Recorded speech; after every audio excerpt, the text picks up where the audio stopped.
Greetings, comrades! I've been on vacation for a while now and I'm happy to be back. But you know, it is hard to start something big after a break, so today I wanted to make a short video about how I see different leaders of Russia. I must admit, I got this idea from Nafakas. He did make a video on this topic, I'm 100% sure, but for some reason he either hid it or deleted it. So now I can make my own video and put my own spin on it. We will use tmaker.com and therefore I cannot change the list of rulers. But a little spoiler, at the end of the video I will mention some other, less mainstream leaders of Russia, who in my opinion should be on this list. I will rank them in the order in which they are given here, and I will focus first on what they have done for the country, not on how good or bad people they were. Well, let's go. Nicholas II. Okay, we get a difficult case from a get-go. He is a ruler who was alive only 100 years ago, and for 70 years people were told only bad things about him. How he was weak, feeble and unsuccessful in every way possible. How he ruined the empire that his ancestors had spent 300 years building. Let's start right with this fact. The empire collapsed after his rule. He became the last emperor. This is a fact. A ruler who ruined his country a priori cannot be one of the best. He lost the war against Japan, Russia's performance in World War I was not the best.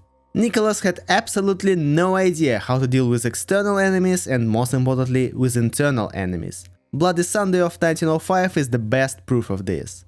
At the same time, Nicholas was not afraid of reforms and surrounded himself with talented people. Tax reform, the transition to a constitutional monarchy, the record growth of the country economy in the period before World War I, all of this cannot be taken away from Nicholas. But at the same time, he completely alienated the ordinary population of the country. Even the white movement, which opposed the Bolsheviks, did not regard the last emperor favorably. Thus, unfortunately, Nicholas would be placed by me in the D tier. You can carry out as many successful reforms as you like, but what good will it do if you end up ruining your country? Peter the Great. And that's where we should remember what I said in the beginning of the video. I'm trying to evaluate what kind of ruler this or that character was, not his personal qualities. You can think whatever you want about Peter, but he deserves his title The Great, or maybe the title The Terrible too.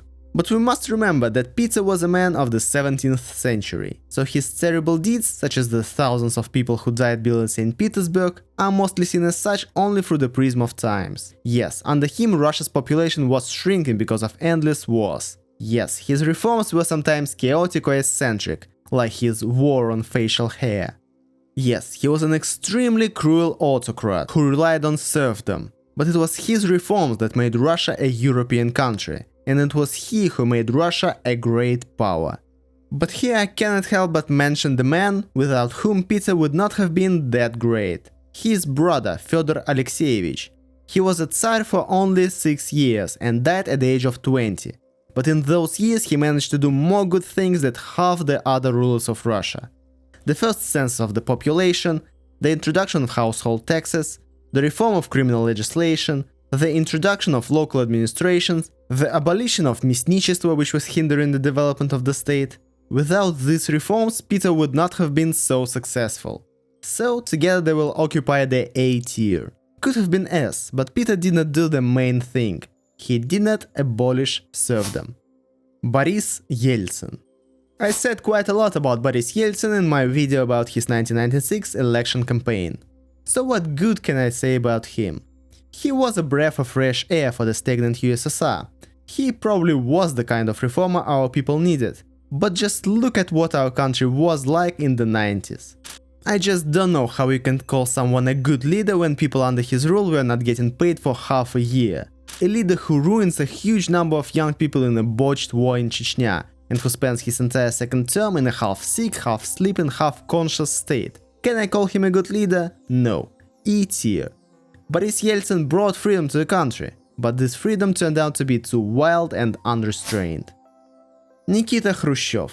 I'm probably about to be stoned, but I genuinely think Nikita Sergeyevich was a very good leader for the USSR.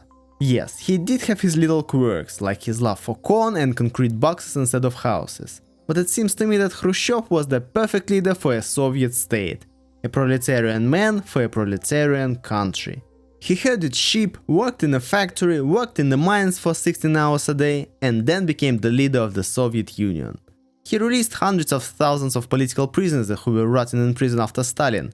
He cut military budgets, and under him the country really began to develop actual socialism. Khrushchev's time is the country's rebirth after the devastating Second World War.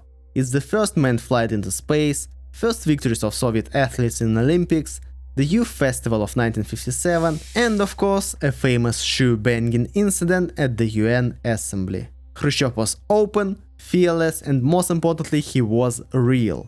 He was too simple to be a truly successful politician. He exalted the common people too much and belittled the merits of unique specialists and the creative intellectuals too much. But to me, this is exactly what a leader of the Soviet Union should be. A tier. Lev Trotsky. I don't know how Trotsky is a leader, but okay. Certainly Trotsky is a man who was the architect of the entire Soviet system. Yes, Trotsky was a man who was probably the main enemy of the USSR for 60 years. Was he a good ideologist? Probably. Was he a shrewd man whose predictions came true in many ways? Yes, of course. But was he a leader whom people were willing to follow? No, of course not. He lost his major battle without a fight. E tier somewhere close to F. Konstantin Chernenko, the man who is remembered only for his funeral. In fact, since the 1950s he was an unnoticeable shadow of Leonid Brezhnev. He spent most of his short reign in a ward at the Central Clinical Hospital. And it's a good thing that he did, or he would have driven the country into a huge mess. A clear F tier. Dmitry Medvedev. This is where I'm probably biased, but Dmitry Medvedev turned out to be a pretty good president. During his presidency he really tried to do a lot to modernize the Russian economy and weaken the country's dependence on oil and gas. He tried to build a diversified economy based on high technology and innovation. And he was more liberal than Putin. According to some reports, he was secretly amused by the 2011-2013 Russian protests, a fact that probably will never be officially confirmed. This is why Medvedev president ranks as high as the B tier for me. Yes, I know it's probably too high. And Medvedev the prime minister would be lower, so let's go with a C. Georgy Malenkov. As I said before, it is not quite clear to me why Malenkov is considered to be the leader of the Soviet Union by many Western people. He never was. He was simply Stalin's successor at his last position. But that position was not the position of the leader of the state. His only positive thing was probably his proposal to abandon Stalin's personality cult in 1953, and the lifting of some restriction in the same year. All other attempts at reforms went nowhere, and then he lost his fight against Khrushchev. E tier at most. Vladimir Lenin. Lenin, the leader of the world proletariat, who didn't have much time to run the country he created. His ideas formed the basis of the USSR, and many of those ideas were sensible. The Cultural Revolution, the elimination of illiteracy, the right to health and education, wage reform. Grandpa Lenin was indeed a leader with a capital L, and I may not agree with many of his views, but I cannot belittle the role of his person in history. B tier. Leonid Brezhnev. Again, I said a lot about Brezhnev in this video. The man was so afraid of making any changes that he preferred to keep everything the same for 15 years. And that is what eventually led to the collapse of the USSR. Yes, people felt stability, peace and confidence in the future under Brezhnev. Yes, the first years of the Brezhnev administration were characterized by a certain amount of economic growth.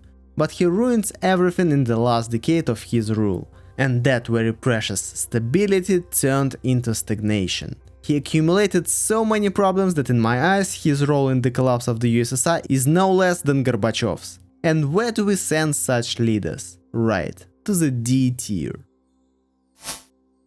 Vladimir Putin. A beautiful order we have here. Oil dependence, stability, some reforms in the first years of his rule, and stagnation in the following decade, strained relations with the United States. I'm talking about Brezhnev, obviously. Or am I? Vladimir Putin in his first 2 terms was a great leader of the country, especially when compared to Yeltsin. Young, tough, courageous. If he had left in 2008, he would have been remembered positively by almost everyone, and I would have put him in A or B tier depending on the further development of the country. But he decided not to leave, and that seems to me to be the way of Brezhnev. However, did you know that according to opinion polls, it is Brezhnev who is now the most popular Soviet leader among Russians? And Vladimir Vladimirovich goes to C tier for me. Not great, not terrible. 3.6. Not great, not terrible. Mikhail Gorbachev. I am very sympathetic to Gorbachev as a person, not gonna lie. He was the man who dared to carry out at least some reforms in the USSR after 20 years of stagnation.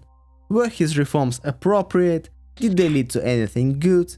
No and no. They only led to the collapse of the country after 6 years of his rule. That is why there is no way this man can get a place higher than a D tier. In fact, I probably even put him down in E tier, because the pace of the country's collapse was even more impressive than under Nicholas. Joseph Stalin. Oh boy. Again, please note, we are evaluating a historical figure as the leader of the country. Stalin was a terrible man. He unleashed the famine of 32, the terror of 37, the deportation of entire ethnic groups and mass political repressions. At the same time, he created an industrially powerful country, which became a major force in our world. He had found Russia working with wooden plows, and he had left her equipped with atomic piles. And this cannot be taken away from Stalin, as well as the victory in World War II, albeit at such a terrible price. Under Stalin, the country made an amazing leap, which could have secured him a place in S tier. But Stalin committed so many crimes against his people that should have secured him a place in the F tier.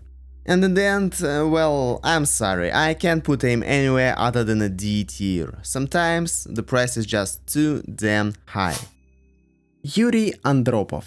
And the last character presented here. I could neglect him as I did with Chernenko, but the point is that Andropov was indeed a very interesting politician. Against the background of all the members of the Politburo during the late Brezhnev era, he was a bright spot, a vivid and even somewhat creative man. He tried to fight corruption, and his reforms had some positive short-term economic effects. Unfortunately, Andropov simply didn't have enough time to make any meaningful changes in a country that was moving inexorably toward disintegration. Therefore, D tier. And well, that's it, but as I promised, I want to throw in a couple more characters. As you may notice, I didn't put anyone in the S tier. Isn't there anyone worthy of it? Of course, there are some such leaders in Russian history, so let's talk a little bit about them as well. First, there is Yaroslav the Wise, a man who did a lot to strengthen the international ties of Kievan Rus, as well as to create and develop the Russian Orthodox Church.